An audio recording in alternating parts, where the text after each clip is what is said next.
uma sociedade altamente vigiada em uma vigilância usada como mecanismo para controlar as pessoas. O livro 1984 foi escrito por George Orwell no ano de 1948 e descreve um cenário de um futuro distópico. O livro é considerado uma distopia, ou seja, é o contrário de uma utopia.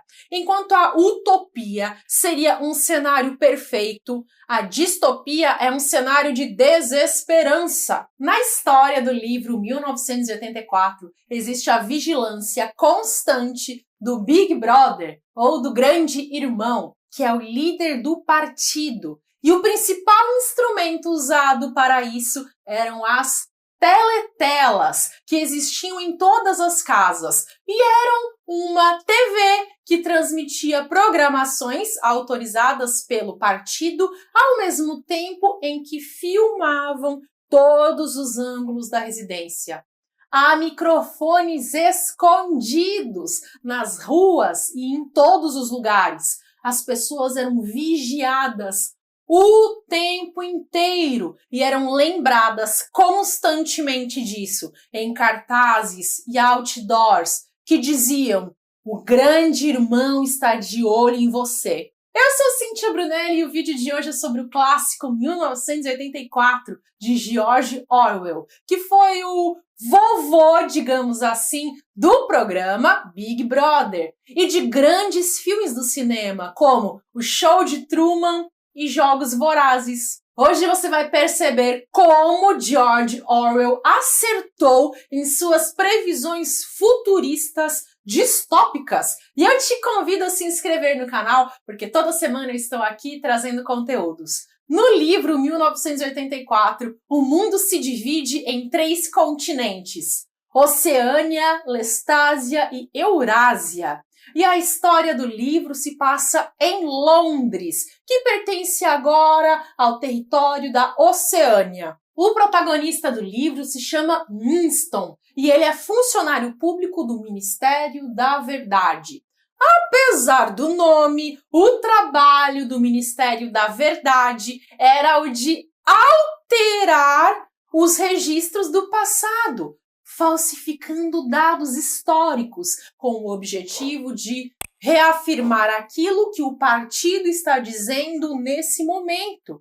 Por exemplo, a Oceânia tem o apoio da Lestásia numa guerra contra a Eurásia, e isso é noticiado nos jornais. Da noite para o dia, mudam-se as peças e a Oceânia agora tem o apoio da Eurásia numa guerra contra a Lestásia.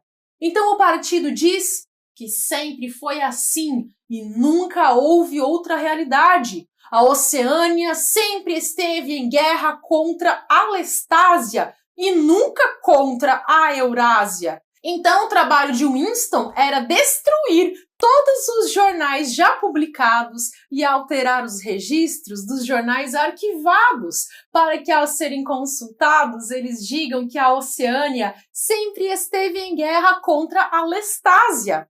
O passado é então alterado para condizer com o presente. Aliás, uma das frases do livro é que quem controla o presente controla o passado, e quem controla o passado controla o futuro. No livro temos também a polícia do pensamento, que era capaz de fiscalizar o que as pessoas pensam ou tendem a pensar. A função desse departamento é justamente fiscalizar o comportamento e punir todos aqueles que pensam de forma independente, que possa, de alguma forma, contrariar o grande irmão. Quem pensasse qualquer coisa contra o regime era acusado de cometer um crime de ideia, ou crime-ideia, como seria escrito na novilíngua, o idioma do futuro. A novilíngua era a condensação de palavras ou mesmo a exclusão de certas palavras do dicionário para restringir o pensamento das pessoas. Assim, se as pessoas não pudessem se referir a algo em palavras, aquilo passaria a não existir. Havia o controle até mesmo sobre a linguagem para impedir que ideias indesejáveis viessem a surgir. Palavras como igualdade foram abolidas e outras foram reformuladas. O campo de trabalhos forçados, por exemplo, foi rebatizado e agora se chamava campofolia. Parece até divertido. No livro, o partido também tornou normais as contradições, que eram nominadas de duplipensar. O duplipensar era o ato de aceitar simultaneamente como corretas duas crenças que fossem totalmente contraditórias. E a manipulação gerava uma dissonância cognitiva tão grande que as pessoas sequer percebiam a contradição. Por exemplo, o lema do partido era: guerra é paz, liberdade é escravidão e ignorância é força. As pessoas não eram estimuladas a pensar. Bem pelo contrário, quanto mais alienação, melhor. E se a pessoa tivesse a ousadia de pensar algo que fosse contrário aos interesses do partido, ela seria uma inimiga. E aí poderiam acontecer basicamente duas coisas com ela. Ou ela era torturada para aceitar a ideologia do partido e reeducada para voltar em sociedade após uma lavagem cerebral, ou, se isso não fosse possível, aí tínhamos a segunda opção, que era ela ser eliminada. E aí todos os seus vestígios de passagem no mundo desapareciam também. Se no passado ela tivesse alguma foto publicada em algum jornal, por exemplo, a foto era alterada para que a pessoa fosse apagada da foto. A pessoa não existia mais e ela nunca existiu. Os relacionamentos entre as pessoas também eram regulados pelo partido. Ninguém tinha amigos, no máximo colegas. Os casamentos também não tinham amor, e sim tinham o objetivo de procriação de filhos. Aliás, o amor era proibido. Se o casal se amasse, a união não seria autorizada pelo partido. O único amor possível era o amor ao grande irmão. As classes sociais eram bem definidas. Havia os proletários ou proletas, os membros do partido externo, que eram os funcionários públicos de baixo escalão, como Winston, e o núcleo do partido, que era a elite, que tinha muita riqueza e muitos luxos. Todos os membros do partido usavam uniformes e seguiam muitas regras. Já os proletários, ou os proletas, não seguiam regras pelo simples motivo de que eles eram tão alienados que se tornavam insignificantes. Os proletas ocupavam as suas vidinhas, cuidando da casa, dos filhos, fazendo trabalhos físicos e entretinham as suas mentes com futebol, cerveja, baralho, filmes bobos, picuinhas com vizinhos, enfim, eles não pensavam em grandes coisas e então não era difícil mantê-los sob controle. Como dizia uma das frases do partido, proletas e animais são livres. Os proletas eram tão alienados que simplesmente não representavam riscos. Eles tinham pouquíssimo estudo e instrução, então eram facilmente manipuláveis, porque eles sequer percebiam a manipulação. Eles eram adestráveis, quase como animais domésticos. E abrindo um parêntese, é por isso que eu sempre digo aqui no canal sobre como é importante estudar. O livro também descreve a forma como a juventude era completamente alienada. O personagem principal, Winston, se lembrava da sua infância, quando as coisas ainda eram diferentes. E ele percebe como a consciência da sociedade foi se desfazendo ao longo das décadas. Mas as novas gerações não tinham essas recordações.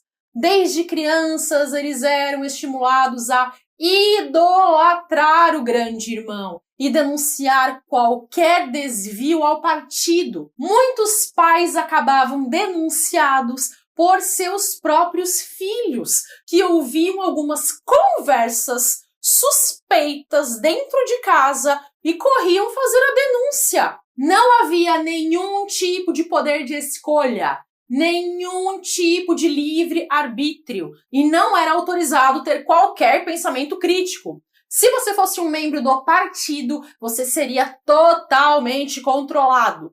E se você fosse um simples proleta, alguém do povão, aí você seria livre. Afinal, você seria tão ignorante que não representaria risco algum. Os proletas eram um mero rebanho.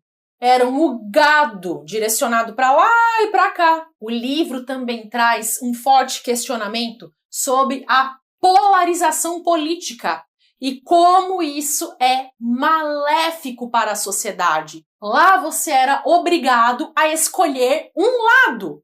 Ou você era favorável ao partido que representava o bem, ou você era automaticamente um inimigo. Não era sequer possível pensar em dialogar, refletir, trocar ideias, ponderar sobre os dois lados, nem pensar. Ou você era do bem ou você era do mal. E eu te pergunto, será que o que anda acontecendo com a nossa política na atualidade não é mais ou menos isso? Você é obrigado a se enquadrar em um rótulo de esquerda ou direita, comunista ou capitalista, como se não fosse possível simplesmente debater as duas ideias, fazer aquilo que Sócrates chamava de maiêutica, questionando as ideias, não para constranger a outra parte do debate, mas sim para ambos perceberem os seus próprios pontos de ignorância e conseguirem construir entendimentos mais complexos. O livro 1984 é uma crítica a manter as pessoas em uma bolha, sem capacidade de raciocínio, sem poder questionar as situações ao redor. A verdade era negada. Realidades alternativas eram criadas. No livro existem dúvidas até mesmo se o grande irmão realmente existe ou se ele é apenas um personagem construído para manter as pessoas leais ao partido.